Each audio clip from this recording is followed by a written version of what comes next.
फिन खेबसेबाव दिनै तामुलपुर जिल्ला बेबो मोनसे गोदान जारिमिनारि गोरोबथानि फिथाइ महरै जोङो गोदान जिल्ला मोननो हाबाय। दा मोननैबो जिल्लाया बाक्सा जिल्लायाबो बर'नि सोमावसारनायानो जोनोम होनाय आरो तामुलपुर जिल्लायाबो बर'नि सोमावसारनायावनो जोनोम जानाय।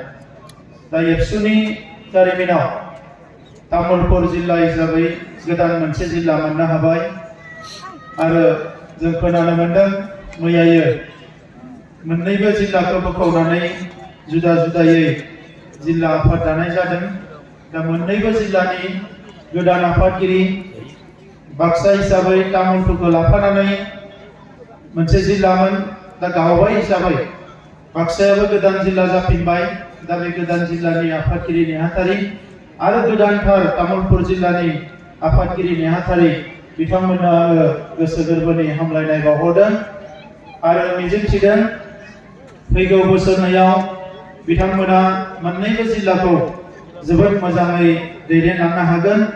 थांनाय समफ्राव जेरैबायदि बारग' दैदेनगिरिफ्रा मोजां आब्रुथिनि गेजेरजों मोजां मोनसे आदर्शनि गेजेरजों आरो गोब्राब नाजाथाबनायनि गेजेरजों जोंनि माहारिखौ जौगाहोनो थाखाय जेरैबायदि खामानि मावबोदों, बे गोदान आफादा मोननैबो जिल्लानि बिथांमोना आरोबाव गोख्रोंसिनै खामानि मावनो हाथों, बेनि थाखाय आङो बिथांमोननिसिम हामलायथि बावहरनाय जाबाय। मानगोनां रायजोफोर, जों बयबो मिथिगौ जे दुलाराय बर' फरायसा आफाद आरो बर' थुनलाइ आफाद बे मोननै आफादानो बर' हारिनि जारिमिनाव भारतआ उदांस्रि जानायनि उनाव गोदान भारतआव गोदान बर' माहारिया बोरैहाय थांनानै थागोन, जोंनि जुग जुगान्थरनिफ्राय फैनाय जोंनि राव थुनलाइ हारिमु, जोंनि आखुथाय, जोंनि नेरसोन, बे गासैखौबो लानानै बुहुमाव मोनसे एखुथा हारि गावनि सिनायथि थामोनथाखौ लानानै बोरैहाय थांनानै थागोन, बिनि थाखाय थांनाय गोलाव सम जि हाबा मावनाय बेवहाय थुनलाइ आफाद आरो दुलाराय बर' फरायसा आफादानो मैखोम। बे मोननै आफादा दङखायनो बर' हारिया दिनै जोङो रैखाथि गोनां होननानै सानो आरो बे मोननै आफादजों लोगोसे साखाथि फाखाथि सेर सेर गोबां आफाद जोनोम जादों, जाय आफादफ्रानोखि हारिनि हाबा मावनो होननानै जोनोम जादों। सोरबा सोरबा आफादा गसंथानो हादों, नाथाय सोरबा सोरबा आफादा गसंथानो हायाखै। दा बेनिखायनो गुबुन गुबुन आफाद दङब्लाबो बै आफादफ्रा गुबुन गुबुन आयदा लानानै जोनोम जादोंब्लाबो गुबैयै बर' थुनलाइ आरो मुलुग थुनलाइ आफाद आरो बर' फरायसा आफादानो बे मैखोम हारि दानायनि बिबानखौ बानबोनांगौ जादों। दा दिनै 21 जौथायाव सुबुं माहारिया जोबोद जौगालांबाय। जोङो दिनै 5G 6G नि खोथा रायलायदों, डिजिटाइजेशननि खोथा रायलायदों, टेक्न'लजिनि खोथा रायलायदों।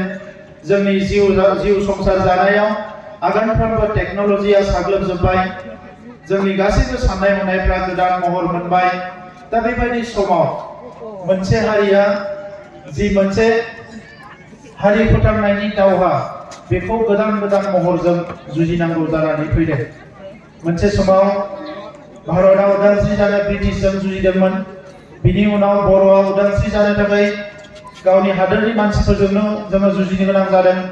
मावनो हागौमोनब्लाबो गोबां बिथिंखौ आखाइ होयै बायदि आङो दिनै सरकाराव फैनानै नुनो मोनदों। दा ओंखायनो ओरैनो सरासनस्रा मानसियानो सरकारखौ सालायनो हागोन सरकारनि फैसाखौ लाबोनानै राननाय नंला। दा ओंखायनो दिनै जोङो नायदों जे बिटिआर गोरोबथाया जेरैखि जाया जे दिनै मोगथाङाव महर मोननांगोन। जोंनि बिदा फंबायफोरनि केसफ्रा जोबनांगोन। क'क्राझार जिल्लानि केसा जिखिनि फैदोंमोन अलमस्ट जोब्बाय। बिनि गुबुन गुबुन जिल्लायाव जिखिनि फार्स्ट फेजआव फैदों बे केसफ्रा जोबनो थांगासिनो दङ। सेकेन्ड फेजआव फैनाय केसफोरखौबो जोङो दिनै गभर्नमेन्ट उकिलखौ डाइरेक्ट होनानै बे केसफोरखौ फोजोबनो थाखाय आखायाव लादों। एकर्डआव थानाय माखासे हाबाफारिफोरखौ मोनसे मोनसे मावफुंलांगासिनो दङ। बयनिख्रुइ गिदिरसिन बाथ्राया एकर्डआव थानाया सानजाथिंजाय जोंहा सिमा नारनायामोन। गामि दाननाय आरो गामि सोनायखौ लानानै सिङाव जोंनि माखासे मानसिफोरा गोबां नाटक खालामदों, ड्रामा खालामदों। नाथाय जों बयबो मिथिगौ बेवहाय जोङो जुजिनानैसो मोनदों, जुजियालासिनो बिनानै सोरखौबा मालिस खालामनानै सिबिं गरसेबो मोनाखै जोंनि हारिया। दा जोङो जुजिनानैसो मोनदों। दा जुजिनानैसो मोनदोंब्ला दिनै बोरै सानखो जे जोंनि सुथुरफ्रा थैजोब्बाय होननानै? जोंनि सुथुरफ्रा दाबो गोख्रों। जों मेलेम बाहायनानै सोलो बाहायनानै जोंनि खामानिखौ मावनांगोन। ओंखायनो आंहा फोथायनाय दङ जे बै समाव संकसनिफ्राय सदियासिम बिदोंमोन बड'फानि समाव, नाथाय जोङो बेखौ नारै नारै मोननै एकर्ड जाबाय। सिमाया सानजाहा बारायाखैमोन। जोंनि एकर्डनि समाव दिनै बियो गहपुरसिम सिमा खानानै दोननाय दङ। दा बे सिमा खानाया आं सानदों खम समनि गेजेरावनो मोगथां महर मोनगोन। सनितपुराव बावैसो 1000निख्रुइ बांसिन न'खरनो हा पाट्टा होनाय जादों। आरोबाव 3-4 हाजार न'खरनि हा पाट्टा होनायनि हाबाफारि सोलिगासिनो दङ। दा बिनि थाखाय दुलाराय बर' फरायसा आफादनि आफादगिरि बिबानगिरिफ्रा खामानि मावगासिनो दङ। जोंबो खामानि मावगासिनो दङ।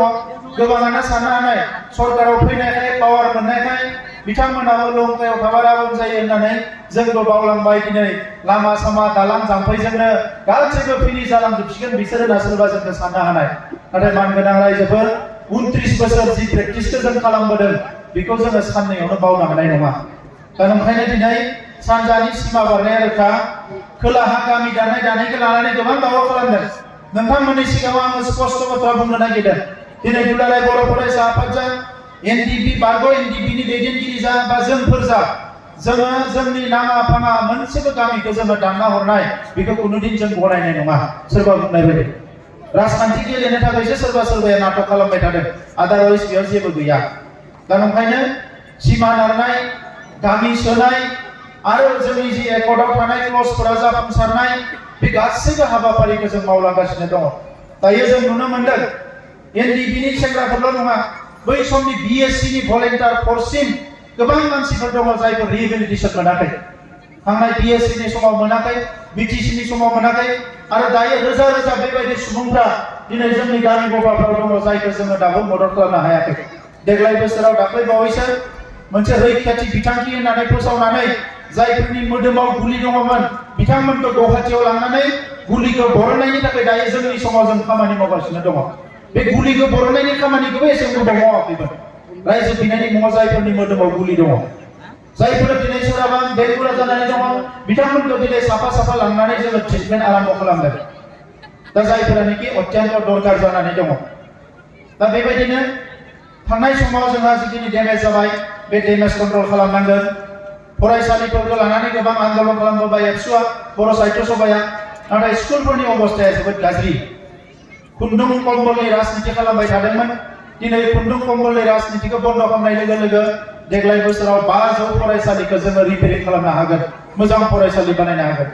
100 फरायसालि गोदान लुनो हागोन। बिटिआर सरकारनिफ्राय जों थोंजोङै बे हाबाफारिखौ मावदों। बर'आ जारिमिन लिरनाय गैया। बे जारिमिनखौ सोरबा सोरबाया लिरदों गुसुं गुसुङै। जोंनि जारिमिनखौ सोरबा सुनिति कुमार चेटार्जीआ लिरदों, सोरबा इडुआर्ड गाइडआ लिरदों, सोरबा हेम बरुवाया लिरदों। बेफोरखौ बुथुम बुथा खालामजोबनानै थांनाय 4000 बोसोर सिगांनिफ्राय जे रायजो जादोंमोन बेफोरखौ दिनै सं दानो थाखाय जों कमिटि दादों। आरो क'क्राझाराव जोङो मोनसे बड'लेण्ड मुभमेन्ट, बड'लेण्ड हिस्ट्रिनि आर्काइभ बानायनो नागिरदों, जेरावनोखि मुलुगनि मानसिफ्रा कम्पिउटाराव जोंनि गासैबो बाथ्राफोरखौ कम्पिउटाराव नायबानो नुनो मोननाय। गुबुन मोनसे आर्काइभ बानायनो नागिरदों जोङो 1 करोड़ थाखा बाहायनानै, जोंनि लिटारेचार एन्ड कालचारेल आर्काइभ, जोंनि थुनलाइ आरो जोंनि हारिमुनि जेसेबां बिथिंफोर दङ बेखौ दोनथुमनो थाखाय मोनसे आर्काइभ जों देग्लायनिफ्राय क'क्राझाराव बानायनो नागिरदों, जाहाथे डिजिटाइज बयबो नुयो। गोदो गोदायनिफ्राय दैदेनगिरिफ्रा बुंदोंमोन आईएएस अफिसार नांगौ, जोंनो डक्टर नांगौ, इन्जिनियार नांगौ, नाथाय थांनाय सरकारावबो गोबां खाबु मोनदोंमोन बेफोरखौ मावनो थाखाय। दा बिथांमोना बेफोरखौ सानाखै। जोङो दिनै जोंनि दिनाव 50 जन गोरिब न'खरनि गथ'फोरखौ दिल्लीयाव आईएएस खालामनो थाखाय कचिं होगासिनो दङ। जोबोद मोजाङै फरायगासिनो दङ बिसोर 50 जन गथ'फोरखौ। आरोबाव 50 जनखौ आईआईटीआव थांनो थाखाय क'क्राझाराव कचिं होगासिनो दङ। आरो नै जानुवारि मासाव 50 जनखौ मेडिकेलनि थाखाय, डक्टर जानो थाखाय जोङो फ्रि कचिं होनो थाखाय एलएन होननाय मोनसे इनस्टिट्यूटजों जोङो एमओयू साइन खालामदों। बेबो जानो थांगासिनो दङ। स्टाफ सिलेक्शन कमिशननि थाखाय देग्लाय बोसोराव 2800 गथ'फ्रा एप्लाइ खालामबाय। जों मोनफ्रोमबो कलेजाव हेल्प खालामदों, जे एप्लाइ खालामनायाव हेल्प खालामनानै कलेजाव आरो बै कलेजफ्राव जोङो कचिं बानायनानै होनो नागिरदों सरकारनिफ्राय। आरो बे 2800 फरायसाफ्रा जायफोर स्टाफ सिलेक्शन आनजाद होगोन आनजादखालि बिथांमोनखौ बासजों जों दैथायहरनो नागिरदों जाहाथे आनजादखौ मोजाङै होनो हायो स्टाफ सिलेक्शननि थाखाय सरकार दाजेननाय लोगो लोगोनो 28टा सेन्टाराव गुबुन गुबुन जायगायाव पुलिस मिलिटारि सीआरपीएफ आव खारनो थाखाय सेन्टार बानायनानै ट्रेनिं होदोंमोन बै ट्रेनिंनिफ्रायनो 1200 जन गथ'फ्रा दिनै पुलिसाव साख्रि मोनबाय बे ट्रेनिं लानाय सेंग्राफ्रा दिनै दा लोगो लोगोनो दिनै रेलवे रिक्रुटमेन्ट बर्ड बैंक पिअ बेफोरनि थाखाय मोनब्रै गभर्नमेन्ट सेन्टार बानायनो नागिरदों मोनब्रै सेन्टाराव जाहाथे एनि टाइम जोङो ट्रेनिं लानो हायो जायफोरा हायर सेकेन्डारि डिग्री पास खालामना दङ रेल साख्रि लानो नागिरदों बायदिसिना साख्रि लानो नागिरदों दा बेबायदि गोबां खामानिखौ आखायाव लानाय जादों मानगोनां रायजोफोर जौगानायनि बेलायाव गासैबो बिथिंखौ जों रिभिउ खालामदों स्किल डेभेलपमेन्टनि बेलायाव जोंनि ओनसोलाव खामानि जायाखै बावैसो जोङो गभर्नमेन्ट भारत सरकारजों रायलायनानै क'क्राझाराव मोनसे एनएसटिआई सेन्टार मोनदों नेशनेल स्किल ट्रेनिं इनस्टिट्यूट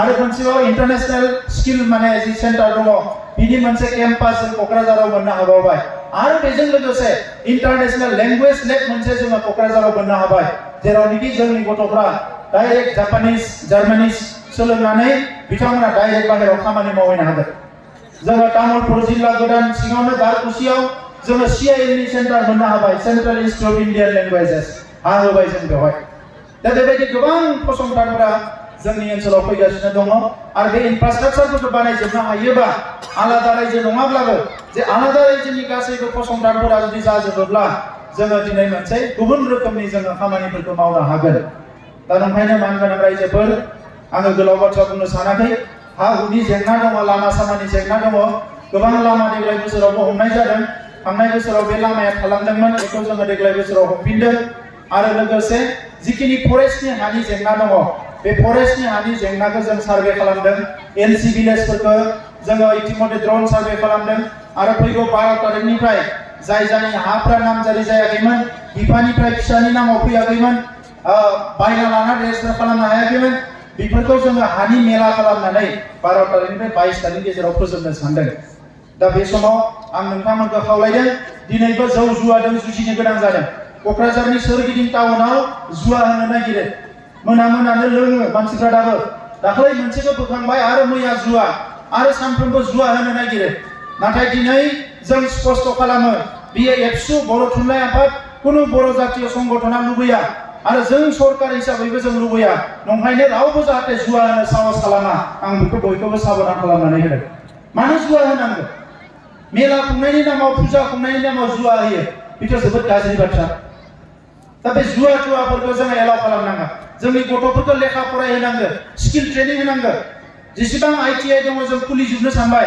गंब्रै गोदान आईटीआई खुलिबावसिगोन बेवहाय सानावबो क्लास जागोन मोनायावबो क्लास जागोन 11 खन हायर सेकेन्डारि स्कुलाव सानावबो क्लास जागोन मोनायावबो क्लास जागोन सानाव फरायसाफ्रा फरायगोन मोना मोना हौवाफोर आइजोफोर जायफोरनिखि ओरैनो थानाय बिसोरखौ स्किल ट्रेनिं होनाय जागोन जाहाथे खामानि मावनो हायो दा नंखायनो रायजोफोर दिनै मोनसे मोजां सम फैदों बेवहाय बयबो गोख्रों जानानै हारि दानायनि हाबाफारियाव दावगानांगोन हारि दानाय होनना बुङोब्ला दिनै फरायसा आफाद एबा थुनलाइ आफाद बायदि आफादफोरा जि मावदों बेवहाय जों बाहागो लाफानांगोन आरो लोगोसे सासे गावनि हारिनि बर' सुबुं हिसाबै गावनि जि दायित्व आं मोजां जाब्लासो हारिया मोजां जागोन बे बिबानखौ जों लानांगोन आं बेखौनो खावलायबाय आरो गोलाव बाथ्रा बुंला सोरबा सोरबा गोदान गोदान सिलाय लानानै हाग्रायाव थांनो नागिरबाय थायो दाबो सिगांनि दिनखौथ' जों न'आव लाबोनो हाबाय माखासेया जेराव दङ बिथांमोनखौबो जों बर'नो नाजागासिनो दङ नाथाय आरोबाव सोरबा साफा सानै हाग्रायाव थांनि होनबाय थायो नाथाय दिनैनि समाव नोंथांमोना मिथिगौ 30-40 जन 50 जन हाग्रायाव थांनानै भारत बायदि देशखौ आसाम बायदि रायजोखौ सिगिनो हाया आलफाफोरनि अबस्थाया मा जागोन दिनै थल' थिग्रब जाजोब्बाय एनएसियानफोरनि अबस्थाया मा जागोन दा दिनैनि बे समाव ओंखायनो आं खावलायदों रावखौबो जाहाथे गोदानै सिलाय लानो हगार हरा स्किल ट्रेनिं लानो हो आबाद मावनो हो खामानि मावनो हो गावनि जिउखौ दानो हो आं बेखौसो खावलायो बयनिसिमबो गोसो गोरबोनि साबायखर बावबाय आरो दुलाराय बर' फरायसा आफादा जिउ लावथों आरोबाव गोख्रोङै दिनै आफादगिरि